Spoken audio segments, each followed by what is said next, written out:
Hi hello welcome to Nadu's kitchen zone.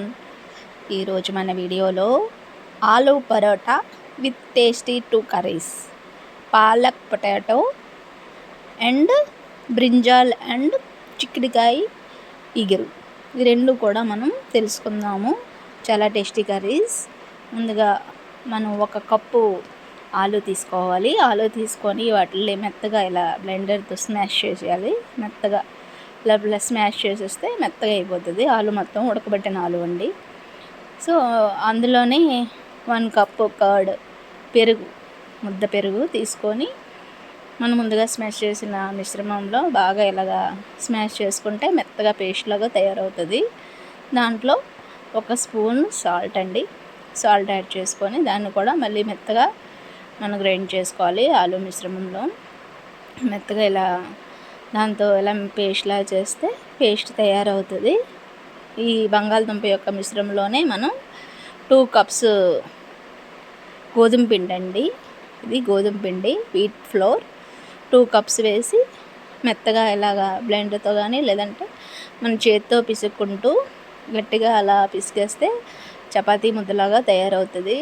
కొంచెం కొంచెం మనం వాటర్ కూడా యాడ్ చేస్తూ చపాతీ ముద్దలాగా మనం తయారు చేసుకోవాలి. ఇంకా ఇలా గట్టిగా కలుపుకోవాలి. మరి జారుడుగా కలపకూడదు. కలిపామంటే మనకి అసలు రాదు పరాటా అనేది. ఇలా తయారు చేసుకున్న మిశ్రమాన్ని 1/2 అవర్ మనం లిడ్ పెట్టి ఉంచేయాలండి. అలా ఉంచేయడం వల్ల మనకి స్మూత్గా చాలా మెత్తగా వస్తాయి అన్నమాట పరోటాలు అనేవి. సో వాటిని మనం చపాతీ సైజు, మీడియం సైజు ఇలాగా మనం స్మాల్ ఉండలాగా తయారు చేసి రౌండ్గా చేసుకోవాలి. వాటిని చపాతీ పీట మీద కొంచెం కొంచెం పిండి అద్దుకుంటూ వాటిని ఇలాగా రోల్ చేసుకోవాలి. పూరీలాగా లేదా చపాతీలాగా ఇలాగా రౌండ్గా పరోటాలాగా మనం రోల్ చేసుకుంటూ ఉంటే పరోటాలాగా అవుతుంది. దీన్ని మనం స్టవ్ వెలిగించి ఒక ప్యాన్ పెట్టి ప్యాన్ వేడయ్యాక ఈ పరోటాని ఇందు మీద వేస్తాము. వేసిన తర్వాత వెంటనే ఆయిల్ వేయకూడదండి. దాన్ని ఒకసారి అలా కిందనంతా కాలిన తర్వాత టర్న్ చేయాలి. టర్న్ చేసిన తర్వాత కొంచెం ఆయిల్ వేసుకొని లైట్గా మళ్ళీ టర్న్ చేయాలన్నమాట. అలా స్లోగా స్లిమ్లో, మీడియం ఫ్లేమ్లోనే స్లోగా సిమ్లో పెట్టుకొని అలా టర్న్ చేస్తుంటే ఇలా పొంగుతాయండి. చాలా బాగా లోపల మెత్తగా వస్తాయి, పొంగుకొని బూరెలాగా వస్తాయి అన్నమాట. ఈ పరోటాలు అనేవి చాలా మెత్తగా ఉంటాయి. అలాగే సేమ్ ప్రాసెస్లో ఇంకో పరోటా కూడా చేసుకుందాం. దీన్ని ఇలా సెకండ్ డబుల్ ఫోల్డింగ్లో మనం పెట్టుకోవడం లేదు, లోపల చాలా గుల్లగా వచ్చి పొరలుగా వస్తుంది అన్నమాట. చాలా బాగుంటుంది. మీరు కూడా ఇలా ట్రై చేసి ఒకసారి చూడండి. ఇలాగా అన్ని పరోటాలు కాల్చుకోవాలి. ఇక మనం కావలసిన 2 కర్రీస్ అని చెప్పాం కదా, palak potato and క్యాజు brinjal curry ఒకటి. అది ఎలా తయారు చేసుకోవాలో చూద్దాం. ముందు పాలక్ పొటాటో పోపు దినుసులు, ఉప్పు, కారం, ఆయిల్, అలాగే ఆనియన్ అవి తీసుకోవాలి. ముందుగా ఒక ప్యాన్ తీసి ప్యాన్లో ఆయిల్ 1 స్పూన్ వేసి అవి వేడయ్యాక పోపు దినుసులు, జీలకర్ర, ఆవాలు, మినపప్పు, శనగపప్పు వేసాక అందులోనే 3 ఎండుమిర్చి, వెల్లుల్లిపాయలు, 1 రెబ్బ కరివేపాకు వేసి దోరగా గోల్డెన్ బ్రౌన్ వచ్చాక ఫ్రై చేయాలి. ఫ్రై చేసిన వాటిలో 1 కప్పు స్మాల్ సైజ్ ఆనియన్ ఒకటి తీసుకొని దాన్ని కూడా కొంచెం సాల్ట్ వేసి యాడ్ చేసి వాటిని బాగా ఫ్రై చేసి, సాల్ట్ వేయడం వల్ల ఉల్లిపాయలో నీరంతా మనకి బయటకు వచ్చి బాగా వేగుతుంది. అలాగే మనకి కర్రీకి సరిపడా కారం, ఎండుమిర్చి చూసుకొని వేసాం కదండి, దాన్ని చూసుకొని 1 స్పూను లిటిల్ బిట్ కారం.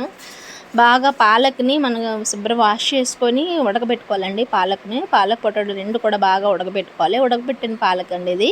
నేనేం పేస్ట్ చేయలేదు, డైరెక్ట్ పాలక్ని ఈ మిశ్రమంలో వేసి బాగా ఫ్రై చేయాలి. పాలక్ కూడా ఒక 5 మినిట్స్ ఫ్రై చేసిన తర్వాత లాస్ట్లో మనం ముందుగా ఉడకబెట్టుకున్న ఆలు కూడా ఇందులో వేసి బాగా మిక్స్ చేశాను. ఇందులో టమాటా అయితే నేనైతే యూజ్ చేయలేదు. పాలక్కి టమాటాకి సింక్ అవ్వదండి, అండ్ మేబీ కిడ్నీలో రాళ్ళు వస్తాయని ఒక టాక్ ఉంది. అందుకని నేను పాలక్తో అయితే ఎప్పుడు టమాటా యూజ్ చేయను.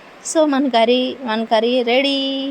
ఇదే అండి పాలక్ పొటాటో కర్రీ. చాలా బాగుంటుంది, సూపర్ కర్రీ. చపాతీకి కానీ, రైస్కి కానీ, రోటీకి కానీ దేనికైనా సూపర్గా ఉంటుంది. మీరు కూడా ట్రై చేయండి. సెకండ్ కర్రీ అండి. సెకండ్ కర్రీ కావాల్సినవి మనం చెప్పాను కదా, బ్రింజాలు, చిక్కుడుకాయ 2 కలిపి బాయిల్ చేసుకున్నవి, అలాగే పోపు దినుసులు, టమాటా, ఉల్లిపాయ అండి. దీన్ని కూడా ముందుగా ప్యాన్ పెట్టి మనం పోపు దినుసులు అండి, ఆవాలు, జీలకర్ర, మినపప్పు, శనగపప్పు వేసి స్లిమ్లోనే పెట్టి వేయించాలి. దీనికి 3 ఎండుమిర్చి తీసుకున్నాను, రెడ్ చిల్లీ, అవి కూడా వేసి, అలాగే దంచినవి వెల్లుల్లిపాయలు ఒక 4 రెబ్బలు తీసుకొని బాగా వేయించాక ఒక 2 రెబ్బలు కరివేపాకు, అది కూడా బాగా వేగిన తర్వాత ఒక కప్పు ఆనియన్, అవి వాటర్ అంతా పోయిన తర్వాత ఒక కప్పు టమాటా, ఇవి వేసిన మిశ్రమాలన్నీ కూడా మెత్తగా అయ్యేదాకా అలా కలుపుతూ ఉండాలండి సిమ్లోని. ఇలా మెత్తగా అవ్వాలి అవి.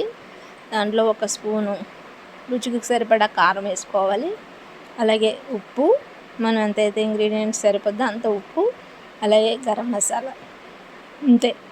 ఈ 3 అండి, 3 ఐటమ్సే. ఇంకా మొత్తం మనం ముందుగా వేసుకున్న మసాలా అన్నిటిని కూడా ఉల్లిపాయకి పచ్చిమిర్చికి అన్నిటికి బాగా ఇంకేదాకా బాగా ఫ్రై చేసుకోవాలి. ఒకసారి లిడ్ పెట్టుకొని కూడా మనం వేయించుకోవాలి.